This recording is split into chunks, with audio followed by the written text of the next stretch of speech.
Hello प्यारे साथियों, कैसे हैं आप सभी। मैं आपका AR ट्यूशन क्लासेस में स्वागत करता हूं। भाई, क्वेश्चन नंबर 3 में कहा कि इन संख्याओं का निम्नलिखित संख्याओं को अपरिमेय संख्या सिद्ध कीजिए। सिद्ध कीजिए कि ये संख्याएं अपरिमेय संख्या है। तो देखिए, हम पहला कर लेंगे भाई, क्वेश्चन नंबर 1। यदि पहले को देखें आप, आपसे कहा कि सिद्ध कीजिए या सिद्ध करो कि 1/√2 एक अपरिमेय संख्या है।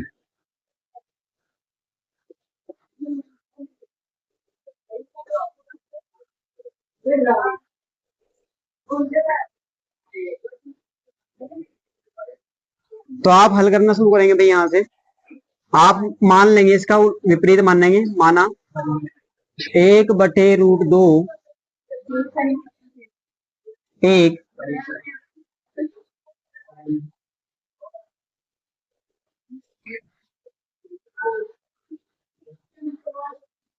परिमेय संख्या है, इसलिए आप लिखेंगे 1/√2 बराबर हम लिख सकते हैं P/Q के, क्योंकि हम परिमेय संख्या को बटे के रूप में लिख सकते हैं।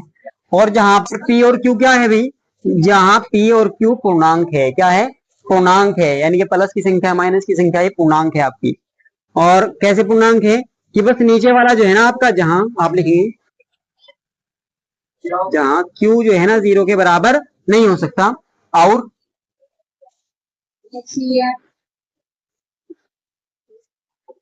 HCF P और Q वो कितना होगा भाई, 1। यहां हम लिख सकते हैं कि P और Q सहभाज्य संख्या है। ठीक है। अब यहां से देखो आप भाई, हमें पता है √2 नीचे है, जबकि ऊपर आना चाहिए, ताकि केवल यहाँ पे √2 बचे। तो आप क्या करेंगे, व्युत्क्रम करने पर, व्युत्क्रम करने पर जब आप इधर व्युत्क्रम करेंगे संख्या का, तो इधर भी क्या करना पड़ेगा, व्युत्क्रम करना पड़ेगा, यानी कि संख्या का आप उल्टा कर देंगे। कैसे, अंश का हर और हर का अंश।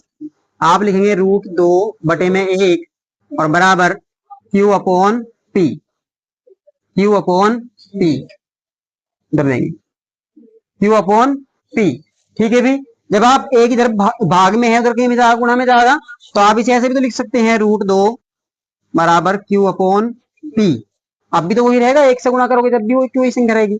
तो अब आपने देखा भाई, आपको पता है, मैंने बताया था कि जब भी हमारे पास एक तरफ तो है परिमेय संख्या, एक तरफ है अपरिमेय संख्या। और देखो P/Q परिमेय संख्या थी, बटे के रूप में लिख रही है क्योंकि पूर्णांक है, और पूर्णांक इसका पलट गया, ऊपर चला गया, नीचे आ गया, तब भी तो ये अब भी क्या है, परिमेय संख्या ही है। अब भी क्या है ये, परिमेय संख्या। लेकिन आप जानते हैं कि √2 एक अपरिमेय संख्या है, परिमेय तो नहीं है भी √2। तो आप कहेंगे चूंकि हम जानते हैं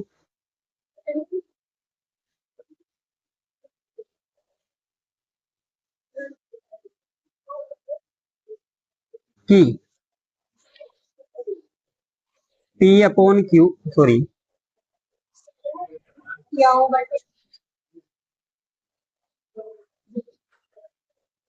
Q/P एक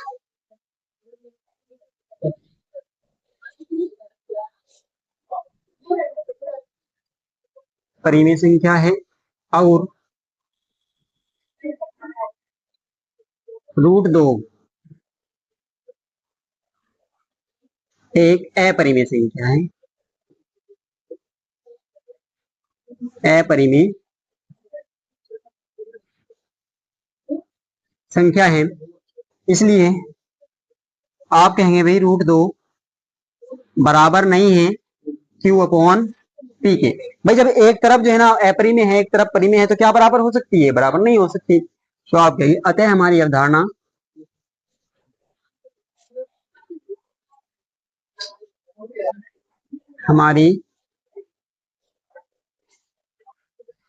अवधारणा, आप विरोधाभास भी लिख सकते हैं या गलत भी लिख सकते हैं, ठीक है। हमारी अवधारणा विरोधाभास है,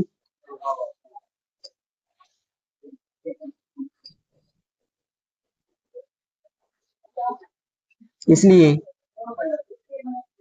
1/√2, 1/√2 एक अपरिमेय संख्या है।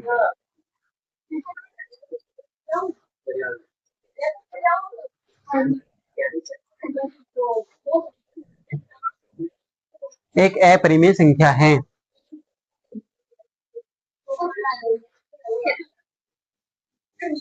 नोट करिए भी। देखिए भैया क्वेश्चन नंबर 2 देखेंगे। अब की बार क्वेश्चन नंबर 2 को हल करेंगे हम। तो आप कहेंगे माना 7√5 एक परिमेय संख्या है।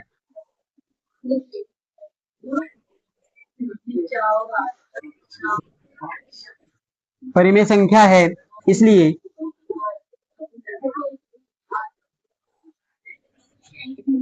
भाई 7√5 बराबर होगा पी अपॉन क्यू के, और जहां नहीं है 0 के और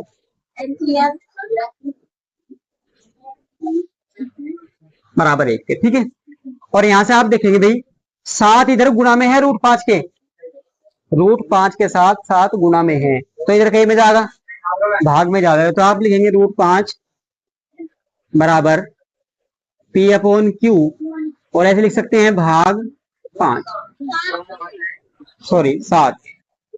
ठीक है, यहां तक ऐसे लिख सकते हैं आप इसे। अभी देखो इसे आप आगे भी बढ़ा सकते हैं, इसको कैसे, √5 बराबर पी अपॉन क्यू, और भाग की जगह पे करेंगे गुणा, और 1/7। जब भी हम हल करते हैं भाग वाली संख्या को, तो भाग की जगह पे करते हैं गुणा, और इसका करते हैं उल्टा, व्युत्क्रम कर देते हैं। तो 1/7 आप लिख सकते हैं √5 बराबर पी एकम पी और बटे में 7 क्यू। ठीक है भी। अब आप चूंकि जानते हैं भी किसी भी संख्या से हम भाग दे लो या गुणा कर लो परिमेय संख्या से, परिमेय संख्या के साथ यदि हम परिमेय संख्या जोड़ रहे हैं, परिमेय संख्या घटा रहे हैं, या परिमेय संख्या से गुणा कर रहे हैं या भाग कर रहे हैं, तो हमारी जो है ना वो परिमेय ही रहती। ठीक है, तो आप कहेंगे चूंकि हम जानते हैं, हाँ भाई जो हमने पिछले वाला लिखा था वही बिल्कुल ऐसे ही लिखना है, क्योंकि हम जानते हैं कि पी अपॉन 7 क्यू एक परिमेय संख्या है,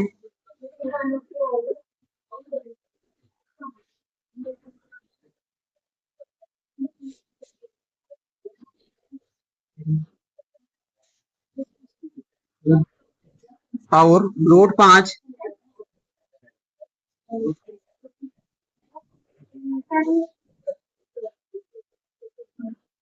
एक अपरिमेय संख्या है।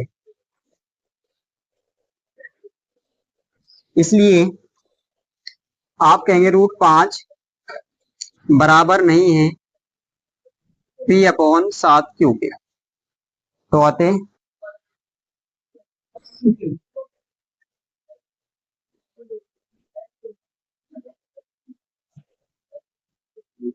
हमारी अवधारणा विरोधाभास है,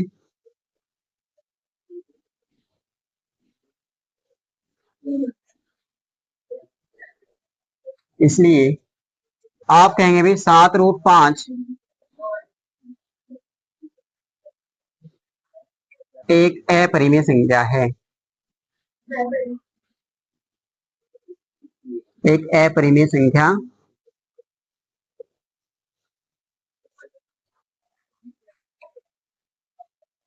ठीक है भाई। अभी तो क्वेश्चन नंबर 3 है, ये आपको खुद करना है।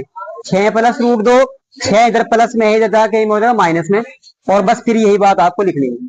ठीक है भाई।